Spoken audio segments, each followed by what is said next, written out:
Shalom, que Dieu vous bénisse. Vous savez, en 2017, j'avais fait une déclaration sans pourtant lire William Branham que Jésus-Christ est allé en enfer. Jésus-Christ est allé en enfer. Et il y a eu un débat. Vous savez ce qui m'avait poussé à défaire la déclaration que Jésus-Christ est allé en enfer? C'était pas en lisant William Branham, c'était en lisant la Bible dans Galates 3,13. Quand Paul déclare que Christ nous a rachetés de la malédiction de la loi, il est devenu lui-même malédiction, car il est écrit « Maudit est quiconque pendu au bois ». Quand j'ai lu ce verset, je dis, étant donné qu'il est devenu malédiction, il doit aller en enfer. Il était allé en enfer. Maintenant, c'est là où j'ai croisé maintenant, je faisais des publications où d'autres frères qui croyaient la même chose que moi. Par contre, eux, ils avaient lu William Branham. Mais moi, j'avais lu la Bible. Sauf que nos conclusions concordaient parfaitement. Maintenant, le débat est allé trop loin. On a réussi à montrer la vérité aux gens. Ils ont cru cette partie-là que Jésus est allé en enfer. Je suis même passé à la télévision, Télé Congo, pour montrer aux gens devant la télé que Jésus-Christ est allé en enfer. Et le problème maintenant, quand les gens ont vu ça, maintenant il fallait savoir est-ce qu'il est resté en enfer.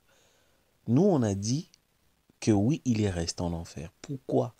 Il ne pouvait pas sortir parce qu'il était devenu malédiction. Pour qu'il soit sorti de l'enfer, son propre sang devait le racheter. Pour qu'il soit sorti de l'enfer, Jésus-Christ devait être lavé par son propre sang. Or, c'est impossible. Parce que étant devenu malédiction, salé à l'enfer, pour sortir de l'enfer, il fallait que cette malédiction puisse le quitter.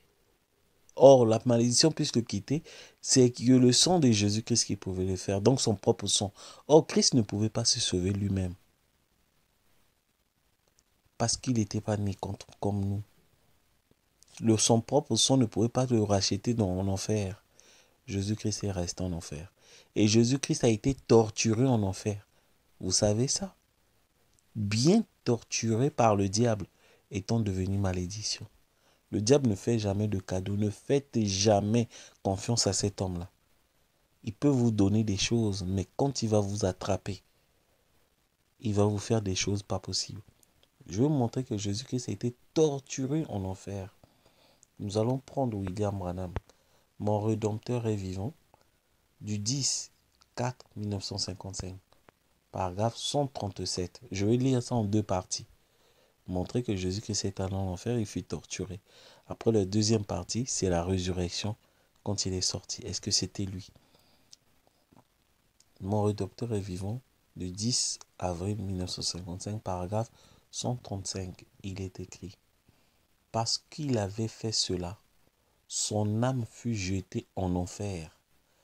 Parce qu'il était un proscrit, il était le bouc émissaire de l'Ancien Testament qui ont placé les péchés du peuple sur le bouc émissaire et ont le lâché dans le désert afin qu'il meure. Jésus était ce bouc émissaire qui portait sur lui les péchés du peuple. Il fut chassé et alla en enfer pour endurer la torture. Son corps entra dans la torribe, dans la tombe, afin de payer le prix de notre résurrection. Oh là là, point. Là, on montre que Jésus est allé en enfer, déclaré William Branham. Amen. On l'a torturé, étant devenu péché et malédiction. Sa destination, c'était l'enfer. Raison pour laquelle j'avais dit dans Matthieu 26, dans le jardin de Gethsémani, quand Jésus-Christ, Dieu lui a montré sa vraie destination. Jésus-Christ avait connu sa vraie destination en enfer que dans le jardin de Gethsémani. C'est là où il déclara: Père, enlève-moi cette coupe, de peur que je la boive. Parce qu'il avait vu, Dieu lui a montré là où il devait aller et ce qu'il devait endurer. Pas sur la croix, c'était en enfer. Parce que sur la croix, il savait. Il disait que Moïse a élevé le serpent, le Fils de l'homme sera élevé. Il savait qu'il devait être crucifié du haut de la croix. Il savait qu'il devait être ressuscité, puisqu'il avait dit, comme Jonas a fait 3 jours dans le vent du serpent, mais le Fils de l'homme fera aussi 3 jours au centre de la terre. Tout ça là, les tortures de la croix, Jésus-Christ était tellement fier. Mais ce qu'il ne savait pas, c'était l'enfer. La seule mission, Dieu lui a montré sa vraie mission. Parce que vous savez que Jésus-Christ ne savait pas tout à l'avance. Dieu était en train de lui montrer les choses au fur et à mesure et il les répétait. Voilà pourquoi dans Jean 5, verset 43, il dit, le Fils ne fait rien de lui-même. Il fait ce qu'il voit faire le Père. Le Père agit, le Fils agit pareillement.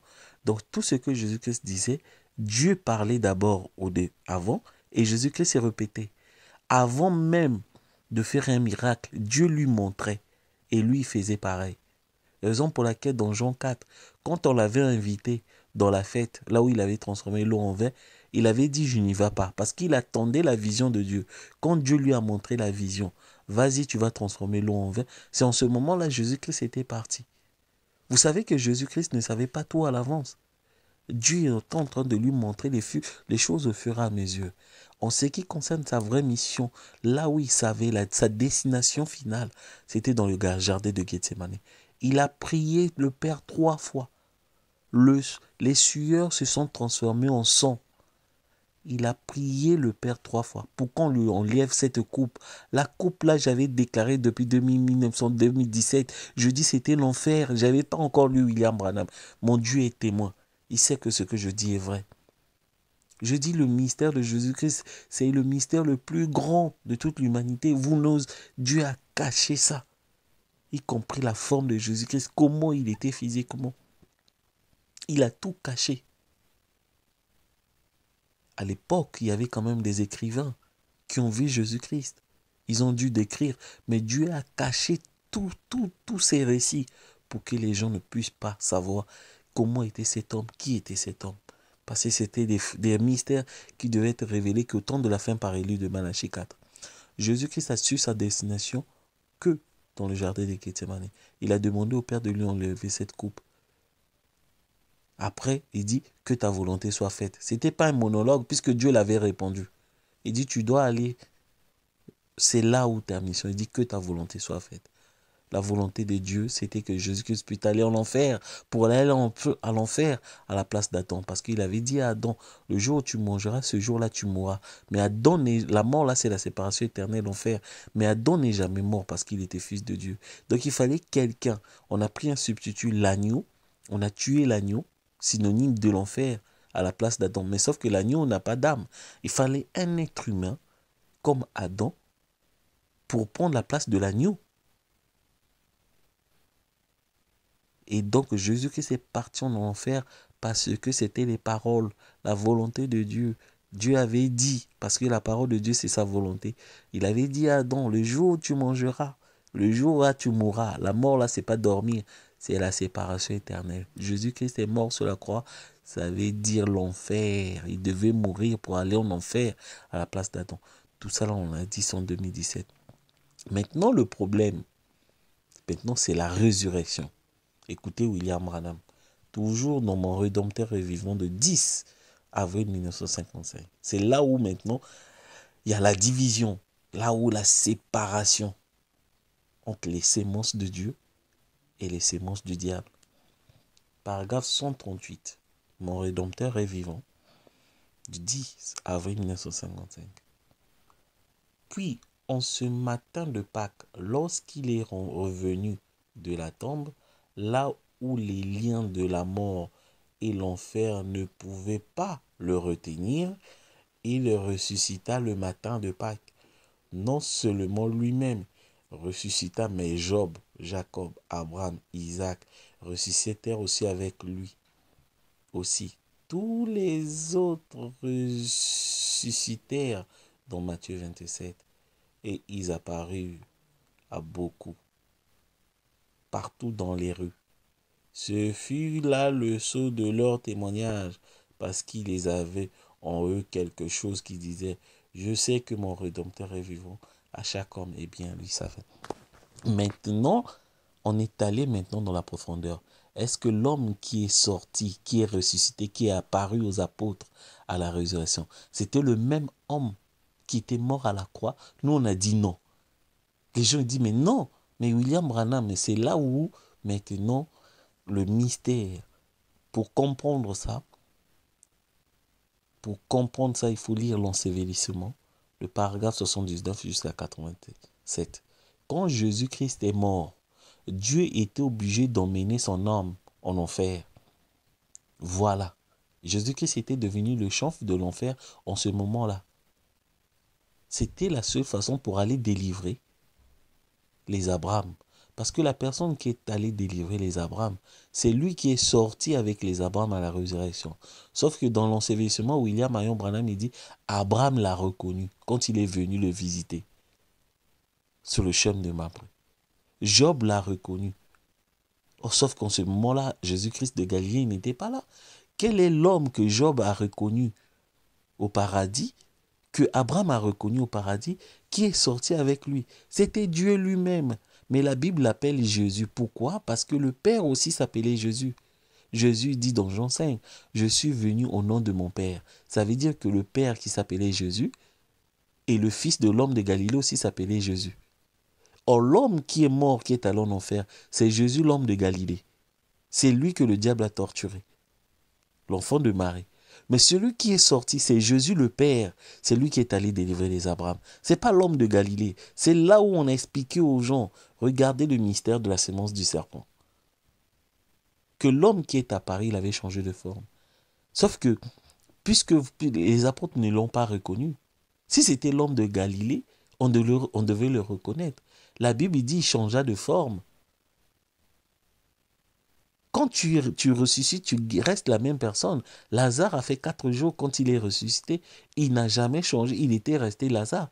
Mais quel est l'homme qui est changé de forme à la résurrection? C'était Dieu lui-même. C'était Dieu qui s'appelait Jésus-Christ, qui parlait à travers Jésus. C'est lui qui est sorti le jour de la résurrection. C'est lui qui est allé délivrer les Job, les Abraham, les Isaac, puisqu'ils ont tous reconnu. Quand il les a visités à leur jour, Abraham l'a reconnu dans l'ensevelissement de 1955, je pense. Lisez ça, on a déjà parlé.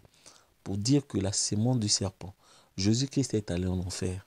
Parce que la parole de Dieu dans le jardin d'Éden courait toujours. Il avait dit à Adam que le jour où tu mangeras, ce jour-là tu mourras. Et Jésus-Christ est le second, donc il devait aller en enfer à la place d'Adam. Voilà. Et la mort de Jésus-Christ, c'est pas dormir. C'est dead. C'est pas sleep en anglais. C'est dead, la mort. Abraham, il sleep. Isaac sleep, dormir. Mais Jésus-Christ is dead. C'est la séparation éternelle en enfer. Il n'est jamais sorti, étant devenu péché. Pour sortir, il fallait que son propre sang puisse le sauver.